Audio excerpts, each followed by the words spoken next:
Bueno, ahora sí, hablemos bien claros y sin ninguna queja y sin ningún lloro por parte de nadie. Y respondamos de una vez por todas la incógnita que nadie nunca se preguntó y resolvamos realmente quién es el protagonista de Yu-Gi-Oh! Más fuerte de todos. Desde claro, Duel Monsters hasta Go Rush, ya que recientemente acabó, ya podemos considerar a Judias en este debate y antes de que se lo pregunten, no. Este video no va a tratar sobre quién ganaría en duelos unos contra otros, porque ese tema sería exageradamente debatible. Y como dijo una vez Stanley cuando estaba vivo, el que gana sería quien el guionista decida que gane. Y teóricamente para muchos dirían que ganaría Yugi porque Yugi es Yugi y él es el prota del primer anime, ya así nos la sabemos, nos tal fan. Pero prácticamente quien ganaría sería obviamente Playmaker, porque en lo que Yugi gastaría toda su mano para invocar al mago oscuro, Playmaker ya le hizo un combo Civerso con Access Code Talker y campo y le mete un OTK. Las cosas como son.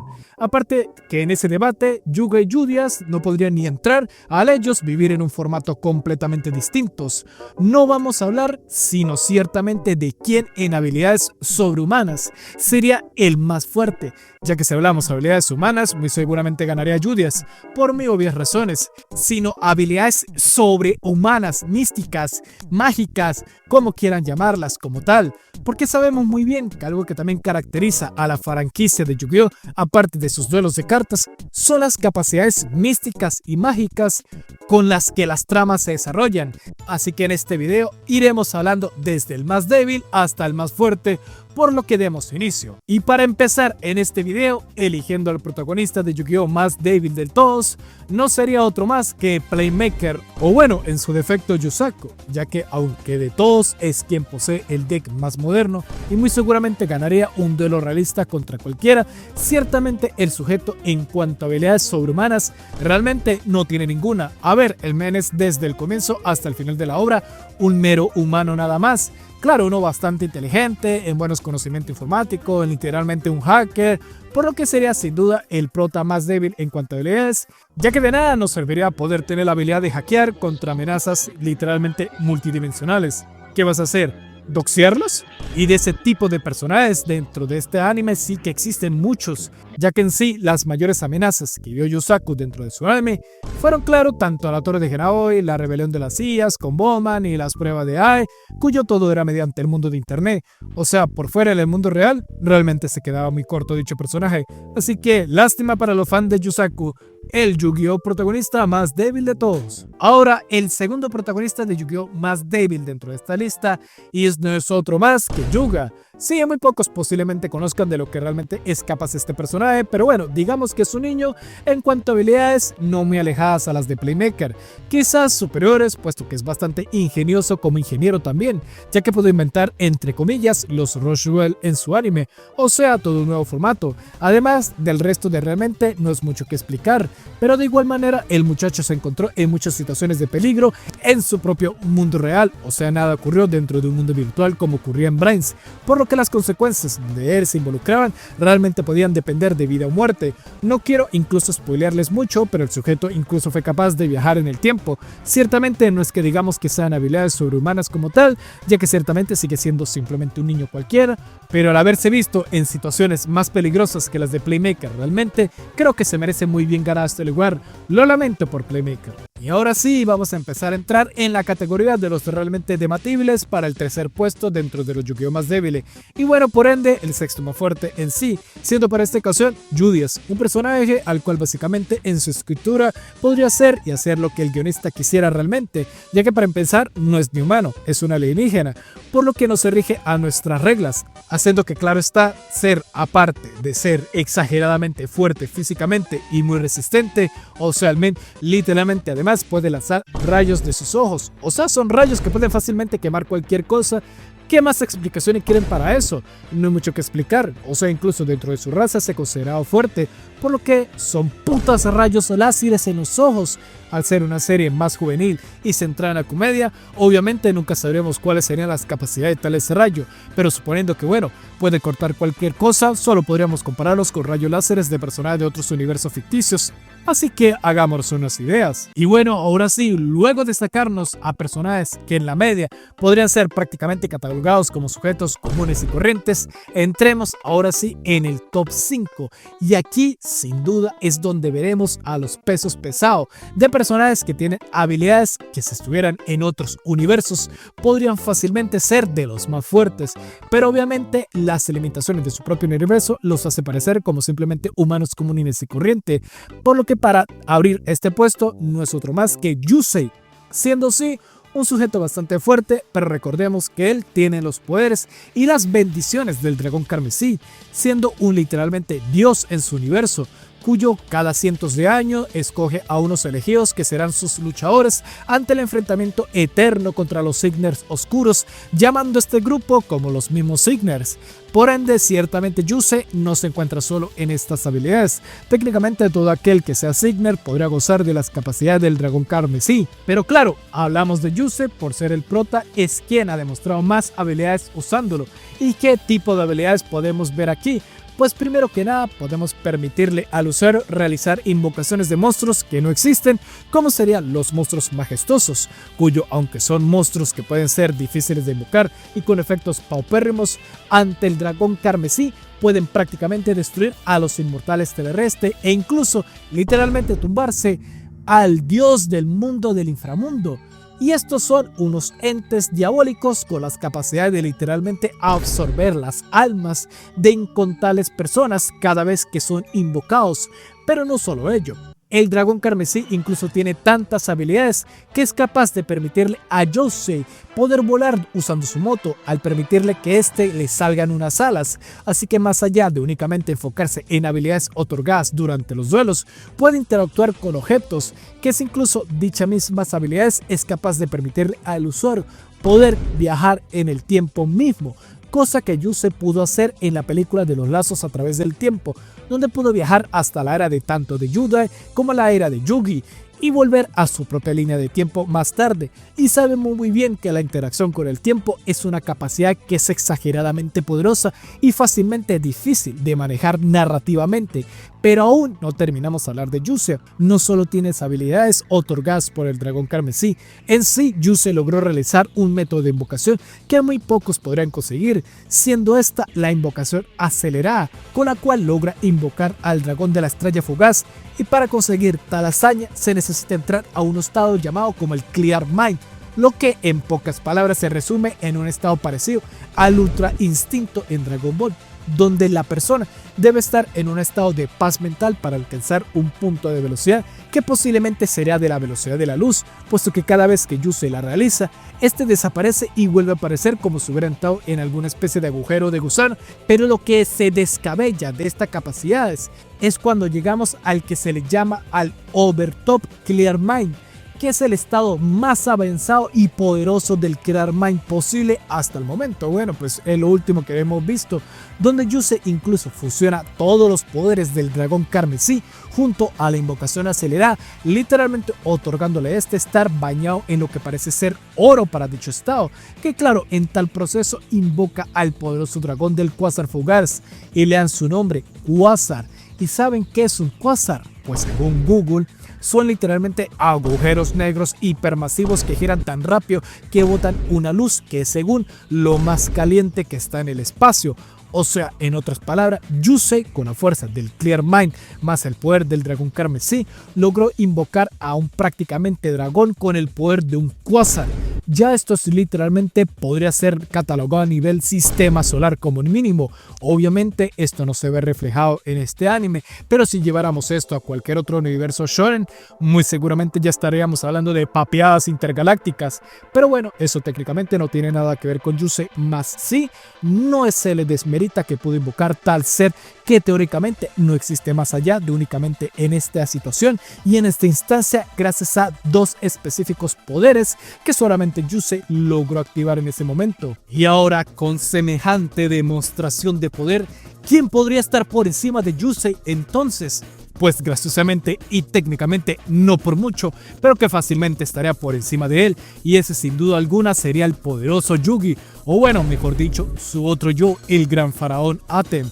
un personaje que desde su mera introducción siempre tuvo implicaciones bastante místicas e incluso oscuras, ya que aunque en el anime de Konami lo conocimos con una faceta amistosa, originalmente Atem en el anime de Bandai y en sus primeras apariciones del manga se mostraba como un ser algo malvado que podía ser hasta sadista en disfrutar el sufrimiento ajeno cuando éste hacía sus juegos de las sombras, donde incluso encerraba a sus víctimas en situaciones donde podía hacerlos vivir un tormento largo que él mismo consideraba como una penalidad. O sea, prácticamente parecían cosas que muy seguramente podrían ver en un anime como JoJo, cosa que este demostraría también más tarde gracias a otras de sus habilidades que solo vimos muy pocas veces en el primer arco del anime, su Mind Crush, que podía romper las mentes de las víctimas, siendo uno de los mayores ejemplos de que tan cruda es este estado.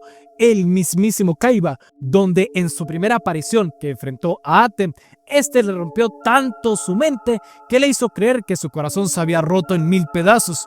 Claro, esto lo usó para destruir la maldad en el corazón de Kaiba, ya que incluso Kaiba hasta literalmente quedaría en un estado de coma en su silla, en un estado prácticamente catatónico. En el anime esto únicamente pareció como algo que ocurrió momentáneamente, pero originalmente en el manga Kaiba habría quedado en coma por este suceso durante meses. Luego, a medida que la serie iba avanzando, podíamos ver muchas habilidades de Atem, como el poder mantenerse con energía dentro de los juegos de la oscuridad, los obvio Yamino Game, y sabemos que este tipo de duelos pueden ser muy pesados, comprobándolo con Yugi, que se veía claramente muy agitado dentro de este lugar, además de poder tener una capacidad de surcar su propio rompecabezas del milenio a través de una especie de laberinto que este mismo puede controlar a voluntad, siendo también capaz de utilizar los artículos sin corromper su propia mente por ambiciones y oscuridad, a diferencia de personajes como Pegasus, que el ojo lo consumió en la oscuridad. Por otro lado, Ate también era de los pocos con la capacidad naturales de poder invocar a Ra. Ciertamente sí, uno puede también catalogar a Osiris y Obelisco en este apartado, pero considerando que tanto Kaiba como el Alerquín, que no son ciertamente especiales sino simplemente humanos, que sí, uno tiene algunas conexiones egipcias y el otro estaba siendo controlado por Marik, pudieron invocarlos sin ningún problema. La diferencia es que Ra se encontraba por encima de estos, muy al parecer, ya que, o sea, en el anime Ra es el único de los tres cuyo no posee ataque ni defensa, ni siquiera un texto más allá de estos jeroglíficos, por lo que únicamente quienes pudieran leer tales escrituras y tener el poder para hacerlo podría invocar a Ra, o en su defecto terminarían seguramente como Mai cuando lo intentó invocar, por ende incluso siendo posiblemente su hazaña o su segunda hazaña más fuerte de todas, lo que en futuras temporadas habría podido invocar a Horakti, combinando a los tres dioses egipcios. Si ya controlar uno solo podía ser considerado una fuerza mística, imagínate poder fusionar los tres para invocar a Horakti, el sobrevalorado Horakti, que sí, habrán muchos que me comentarán que es Horakti, es el dios creador, no mames, ya ese es literalmente es el monstruo más fuerte de todos. Primero que nada, su estatus como dios creador fue únicamente otorgado por Konami para hacerlo icónico dentro del juego, a ser un monstruo hecho y creado por Kazuki Katahashi, o sea, el creador de Yu-Gi-Oh! Nada que ver con lo planteado por Kazuki en el mismo manga, ya que Horakti es simplemente la manifestación de la luz. Esto lo que se dejó implícito.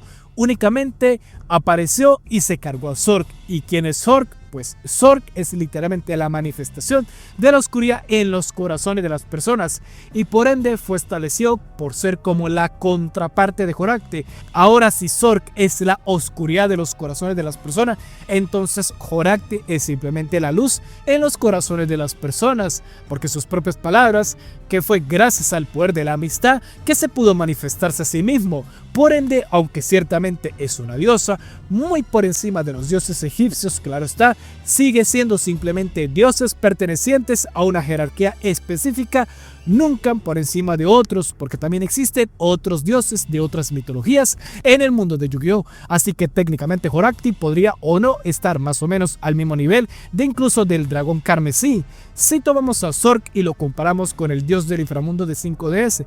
Por eso diría yo que sería la segunda hazaña, ya que saben cuál es posiblemente la hazaña más grande que hizo Atem dentro de toda la obra. Esa es revivir.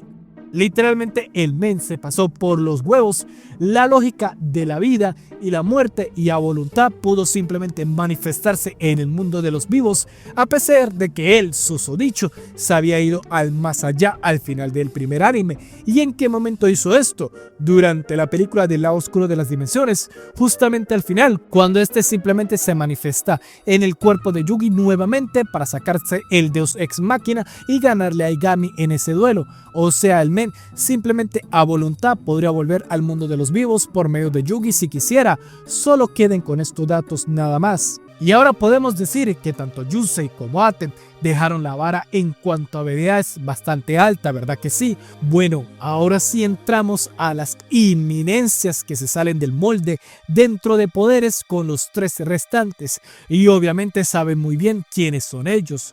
Por lo que para abrir este top 3 iniciaremos con otro más que con el cabeza de tomate de Yuya, que sí, claro, técnicamente Yuya en realidad es un ser humano común y corriente, algo pendejo sí, pero sus poderes realmente recaen principalmente en Zark, por lo que técnicamente es Zark quien tiene este puesto, así que Yuya, por ser una parte de este personaje tan misterioso, comparte muchas de dichas habilidades. Y veamos, para empezar, Zark en mitad de un duelo creó toda una nueva mecánica. Ya estamos hablando de literalmente magia de transmigración en medio de un duelo. No solo ello, sino que cada vez que Zark se hacía presente dentro de Yuya o cualquiera de los otros Yuyas, ya saben, cuando aplicaban la del general Zark está controlando mi mente, automáticamente se detectaban, qué sé yo, poderes de energía demasiado elevados y que podían ser muy peligrosos en muchísimas ocasiones. Y literalmente los que se enfrentaban con Yuya teniendo el poder de la esencia salían gravemente heridos, y estamos hablando de que simplemente usaban hologramas para los monstruos. Pero lo que realmente descabella a Zark y lo pone por encima del resto anteriormente comentado es que el sujeto, no sé cómo, jamás se explica, simplemente de un modo consiguió una especie de poder de donde coño, con cuyo poder pudo desgarrar la existencia misma para crear 4 dimensiones. ¿Cómo funciona eso realmente ante el esquema del universo? El planeta se dividió en 4 creando las dimensiones, creó 4 planetas y simplemente distribuyó a la población mundial en estos 4 planetas, o de plano desgarró el tiempo, el espacio mismo para literalmente crear 4 dimensiones que a su vez son 4 universos paralelos mutuamente. No se sabe. Simplemente nos dijeron que hay 4 dimensiones y punto. Y sea lo que sea que quiera decir eso, literalmente estamos hablando de un poder multiversal. O sea, ya no es un nivel sistema solar o un sujeto que pueda destruir mentes fácilmente. Estamos hablando de un ser que de un modo tuvo el poder para desgarrar el universo mismo. Ya que cuando todos los Yuyas vuelven a unirse y resurgir Zark nuevamente, ¿qué fue lo primero que hizo el cabrón? Agarró todas las dimensiones y las volvió a unir, creando así un caos de proporciones astronómicas, donde lo único que busca es nada más que la misma mera destrucción de todo rastro de vida en el planeta. O sea, se volvió loco, donde según su pasado, nada en el mundo fue capaz de detener a Zark. O sea, ni siquiera fuerzas militares, ni siquiera otros duelistas, ya que pues esto es Yu-Gi-Oh! Los duelistas tienen el poder de cambiar la historia. Ahora centrémonos principalmente en los militares, porque estamos hablando de un mundo que a simple vista se ve futurista en todo aspecto. Ahora, si una fuerza militar futurista, quién sabe qué tan avanzada, no pudo hacerle nada a Zark en ningún ámbito, imagínate su poder a gran escala. Y literalmente la única forma de detener a Zark es sellándolo con el poder de unas cartas que simplemente representan las energías naturales de la misma vida. O sea, literalmente se tenían que sacar un quién sabe Deus Ex Machina para detenerlo. Y oigan, solo sellarlo, porque el poder de Zark es tan poderoso que literalmente no puede morir, simplemente reencarna. Lo hicieron una vez, ¿y qué ocurrió? Simplemente se dividió el mundo en 4 dimensiones, donde reencarnó Zark en 4 Yuyas, para cuando revivió y unió las dimensiones nuevamente, para la segunda vez que lo hicieron, lo mismo, volvió a putas dividir las dimensiones una vez más, matando a la niña Reira en el proceso. Literalmente eso fue lo que pasó. O sea, se deja implícito que todo aquel que se enfrente a Zark para sellarlo simplemente se está sacrificando a sí mismo para ello. Eso le ocurrió a la Yuzu original, donde su esencia simplemente se reencarnó en 4 nuevas niñas. ¿Y por qué digo se sacrificó? porque bueno, sacado del guión, Rhaenyra volvió a ser un bebé que alberga en su interior a Zark. Es simplemente la encarnación de Zark, veas por donde la veas. Que sí, parcharon el final de Arcfire haciéndolo sonreír y no sé qué vergas, pero no me van a negar que dentro de ese vivo habita la reencarnación del anticristo prácticamente. Ahora, analícenlo. Estamos hablando de un sujeto que es capaz de dividir y unir dimensiones a voluntad. Ya eso es hasta una hazaña que se va a otros extremos. El tipo es en esencia inmortal, no lo puedes matar, únicamente sellarlo. Y para ello necesitas crear constantemente 4 cartas específicas para sellarlo en un proceso que significa sacrificar a alguien y luego repetir el ciclo. Háganse una idea de qué estamos hablando para este punto. Y ahora sí, llegamos al segundo puesto como el Yugi más fuerte de todos, claro, con poderes sobrehumanos. ¿Y quién cree que puede ser? Pues claro que será Jaden, o bueno, Judai para referirme en este video, principalmente el Judai al final dentro de la 4ª temporada, ya que antes técnicamente es simplemente un humano común, pero no hay que despreciarlo solo por ser humano, al menos era el campeón de la oscuridad justiciera, cuyo propósito es la de detener a la luz de la destrucción, además de que es de los pocos seres humanos que cuentan con la habilidad de poder ver y comunicarse con los espíritus de duelos, compartiendo esto como en Yonbe y Johan también, pero nuestro para Judai sí que logra tener muy buenas habilidades innatas luego de que activa los poderes de Hao y de fusionarse con Jubel, dándole gracias a ello lo que parecía ser completamente inmunidad a hechizos e influencia de otros entes, como a la vez que repeló los poderes de Honestos. Así que no me sorprendería que sería hasta inmune a los fuegos de la sombra y las habilidades de Yugi, por ejemplo. Además que supondríamos que también tendría todos los poderes de tanto Hao como de Jubel. ¿Y qué hizo esta gente para empezar? Hao era literalmente un conquistador de mundos. A ver, un tema que tocamos cuando hablamos de Yuya es la existencia de 4 dimensiones que fueron creadas por Zark. Ok, pero X sale de la existencia de 12 dimensiones. ¿Cuáles son estas dimensiones? No tengo idea. Simplemente se deducen que sería el mundo de la tierra, el mundo donde reinaba Hao, el mundo ese del desierto donde quedaban varados y qué sé yo, el mundo ese de las hadas donde se veían Yu-Gi-Oh 5DS. Realmente no se sabe con exactitud, y si Hao tenía muchos poderes que lo convertía en un soberano para todo un plano, que ojo, es habitado por los literales monstruos de duelos, siendo los monstruos de oscuridad en su mayoría, quiero suponer yo, y que Hao tenía siervos que eran criaturas y demonios a su comando. O sea, literalmente Hao es como si fuera un villano final para un RPG o qué sé yo, algo parecido con Jubel, solo que Jubel tiene capacidades para manipular a cualquier persona, controlarlas desde dentro, o sea, ¿qué más podemos hablar? Y literalmente Judai tiene el poder de 2 literales demonios gobernantes, sin mencionar que tiene su poder la poderosa magia de superpolimerización, que aunque sí, dicha magia en Arcfire se vio, nunca tuvo tanto poder ni peso argumental como se le veía en GX, ya que tenía el poder de básicamente combinar las 12 dimensiones en una misma, cosa que hubiera creado un enorme caos a nivel mundial, ni universal, sino multiversal, considerando que dichas dimensiones ya son de plano completamente distintas a como eran en Arcfire, donde simplemente eran el mismo planeta Tierra pero dividido en 4.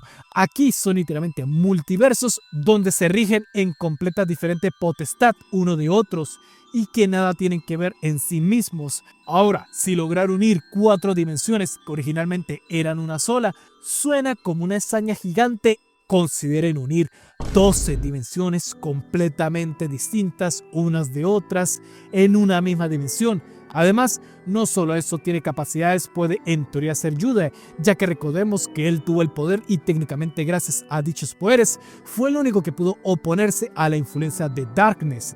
¿Y quién putas es Darkness? Capaz no lo conozcan muchos, puesto que fue el villano de la última temporada de Yu-Gi-Oh! GX, y dicho villano es en esencia literalmente la encarnación misma de la oscuridad, o sea, es como un Zork, pero mucho más fuerte, que aunque no se presente como un demonio gigante con una pija en forma de dragón, no quiere decir que no sea fuerte, porque su existencia misma hacía que todo ser humano fuera fácilmente consumido por la oscuridad, viviendo en un eterno mundo de agonía, donde siempre se verían en fracasar sus sueños. Bueno, algo así era que entendía. O sea, estamos hablando de en sí un ente al nivel de un dios más allá de cualquier otro dios, porque hasta el mismo Darkness lo dijo en su derrota, que él no va a desaparecer, él simplemente seguirá existiendo mientras haya oscuridad, él seguirá existiendo, no es ni un villano prácticamente, es como una fuerza de la naturaleza mostrándose físicamente, por lo que lo catalogaría a ser un dios en muchísimas otras palabras, y un dios que básicamente no puede morir, es un dios que siempre va a estar ahí y es constante. Podrás detenerlo, pero no podrás acabar con él. ¿Y saben qué tuvo que hacer Yudai para vencerlo? Pues invocar a Neos Divino, o bueno, en su nombre japonés, Dios Neos. O sea, no entendemos realmente qué tipo de jerarquía sería en su caso, pero tiene Dios en su nombre. Alguna debe tener, más considerando que Neos es como el mensajero y héroe del neoespacio. Algo ha de ahí. Así que, pues recapitulemos que es Yuya. En esencia es inmune a cualquier tipo de hechizo que puedan hacerle, porque hasta fue inmune a la influencia de Darkness por sí mismo. O sea, fue inmune a la influencia de un dios. Además de que tiene el poder y la capacidad de fusionar las susodichas 12 dimensiones que existen en el mundo de Yu-Gi-Oh! Supongo yo, y aparte en carne viva derrotó a un ser que es prácticamente un dios. Y ahora, luego de ver todos estos monstruos que acabé de comentar, que fácilmente, si no fueran porque el foco de atención de este anime es un juego de cartas, prácticamente se cagarían encima de universos como el de Shingeki no Kyojin, o el de Invencible, o el de One Piece y muchos otros más. Llegamos ahora sí al que sería el que yo considero el protagonista de Yu-Gi-Oh! Más roto de todos, y no es otro más que Yuma. Muy seguramente muchos nostalfans estarán arrancándose los pelos de la cabeza con esto, pero piénsenlo muy bien. Primero que nada, Yuma fue el elegido de ser el portador de la llave Emperador, cuya abre una puerta mística donde albergaba a Astral dormido. ¿Y quién coño es Astral? Pues es literalmente el Jesucristo de este mundo. Es como si fuera una especie de Mesías. Es un dios que existe desde los mismos orígenes de la existencia misma, ya que es procedente del mundo astral, un lugar que está por encima de todo, donde solo ciertos elegidos pueden llegar a dicho mundo, que bueno, ya es como si fuera el paraíso, y que dicho mundo se encontraba en constantes conflictos contra el mundo Varian, que es lo mismo pero al revés, o sea, sería el infierno. Y todo para, óiganme en esta, obtener un artilugio denominado como el Código Numerón. ¿Y qué carajo es el Código Numerón? Es literalmente el núcleo de la existencia misma. O sea, quien sea el portador de dicha cosa puede alterar la realidad a su antojo e incluso alterar el tiempo, cosa que el mismo Yuma hizo para poder traer a la vida a todos los Varian y sus amigos que cayeron en la guerra Varian. Y dicho artilugio es tan poderoso que incluso se encuentra por encima de entes catalogados como dioses, como será el caso de Eliphaz. Y no solo ello, sino de entes como el mismo dragón Numerón. Y el dragón Numerón es literalmente el ente que creó todo el jodido universo en el mundo de Yu-Gi-Oh! Sexual. Y Yuma, gracias al Astral, claro está, tiene acceso a tal artilugio cuando quieran y les plazca. Y entonces uno pues técnicamente podría atribuirle el mérito realmente a Astral, no Yuma. Bueno, eso también ocurre con los viejos protas, pero obtenían poderes de terceros que de sí mismo, exceptuando que Yuma no es del todo cierto. Porque, primero que nada, Yuma fue el elegido del mundo astral. Podía obtener enormes poderes gracias a las fuerzas de Astral, fusionándose obteniendo la fase sexual. Y solamente vean el diseño Yuma en su fase sexual. Si este fuera otro tipo de anime enfocado en peleas, sencillamente patearía como no tuvierais idea. Y además en sexual existe algo que se llama el robo brillante. Y dicho robo brillante no es únicamente decir nosotros, bueno, robo lo que necesita. Simplemente es un modo de robo que puede convertir cualquier carta en lo que este mismo necesita. Ya no es simplemente robar lo que quieras de su deck, es simplemente que puede a mitad de un duelo convertir cualquier carta en su poder en lo que quiera. Algo parecido a los Zark, pero mucho más fuerte, porque Zark simplemente le dio poderes péndulo a las cartas de Yuya, pero Yuma puede simplemente convertir cualquier carta en lo que sea. De ahí que nacen las armas Exal y varias de las magias Rank Up. Y claro, lo repito, todo eso se puede atribuir a Astral, exceptando que Yuya por sí solo, sin la ayuda de Astral, logró en ciertas ocasiones poder tener el poder del robo de brillo cuando se enfrentó a Eliphaz y cuando se enfrentó al mismo Astral en su duelo final. Además que no debemos desmeritar que Yuma con Astral y bueno Nash en este caso lograron derrotar a Don Sausan para siempre, y Don Sausan es el dios del mundo Varian. Es como si prácticamente Yuma hubiera derrotado al mismísimo diablo. Simplemente se fue al cerro y atacó al diablo y le ganó al mismísimo jodido diablo, un dios que si podría estar al nivel de Horakti, Darkness y otro, ya que es un dios que gobierna su propio mundo y la onda. Luego simplemente derrota por sí solo, sin la ayuda de nadie, sin los poderes de nadie, simplemente a base de esfuerzo propio y desarrollo de personal, venció a Eliphaz usando todo su máximo poder. Un dios también al nivel de Don Saussar, y si Don Saussar está al nivel de Horakti y Darkness y el dragón carmesí posiblemente, imagínense entonces Yuma solamente siendo un humano cualquiera. Y luego también venció al mismísimo Astral, cuyo es el portador de todos los números, que son unas cartas demasiado poderosas mecánicamente en este universo, además de que entre los números está el Numeron Dragon, o sea, Astral tiene en su poder al dragón Numeron, al creador del universo, en su propio deck. Y es que Yuma fue tan cabrón que hasta él, con su propio poder, logró crear un nuevo número y a su vez una nueva familia de números. Ya no es simplemente un número que luego pueda ser un caos, sino que creó a los que son los futuros, los números del futuro, o sea, el F0, creando su propio Utopia. ¿De dónde se sacó esta Utopia entonces? A que me explique. Astral tenía a Utopia original junto a todas sus variantes. Yuma ya no tenía números ni nada. Yuma ya era él solamente, y que hizo a punta de esfuerzo propio, se sacó el robo del brillo, inventó toda una nueva familia de números, con ellos su propia Utopia, y logró derrotar a dos entes prácticamente dioses con sus propias manos. Y ahora agreguémosles todas estas hazañas y pongámoslas que si se fusiona con Astral, obtiene prácticamente el Super Saiyajin, y que tiene acceso a un objeto que es en esencia el núcleo de la existencia misma. Incluso puedes ver hasta teorías de la línea del tiempo de Yu-Gi-Oh! De cualquier otro YouTube, y siempre vas a ver, o podrás ver en la gran mayoría de ellos, vas a ver al código Numeron como lo primero de lo primero en todas estas líneas de tiempo, antes que todo mismo ocurriera. Estuvo esta cosa, y esta cosa la tiene Yuma en sus manos. O sea, Yuma no es simplemente un niño a nivel multidimensional, ya Yuma es un niño a nivel existencial, ya él maneja la misma existencia. Solo dejen que eso les entre bien en la cabeza. Así que pues, si les gustó el video, ya saben, un saludo a todos los miembros del canal y muchas gracias. Sí lo sé, un contenido diferente, además de que prácticamente destruí mis cuerdas vocales leyendo todo este guión. Quería también experimentar algo diferente. Espero les haya gustado, nos vemos en el próximo video y hasta luego.